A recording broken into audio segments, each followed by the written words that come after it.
రోజు మీకు కలర్స్ గురించి చెప్పి కలర్స్ గురించి పాట పాడుకుందాం, సరేనా? సరేనా? ఇది రెడ్ కలర్. ఏ కలర్ ఇది?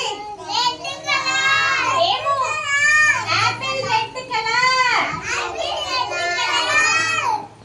మరి ఇది ఏ కలర్? Yellow colour. ఇదేంటి? Colour yellow. మరి ఇదేంటి?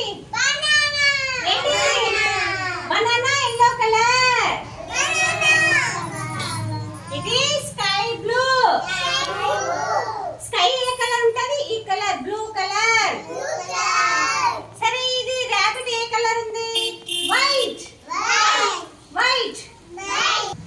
రాబిట్ ఏ కలర్ ఉంటది? వైట్. వైట్ కలర్ ఉంటది కదా రాబిట్. అయితే ఇది ఏంటి? గ్రాస్. గ్రాస్ అంటే గడ్డి. గడ్డి ఏ కలర్ ఉంటది? Green colour. అయితే పాట పాడుకుందామా? సరే అందరూ రెడీనా?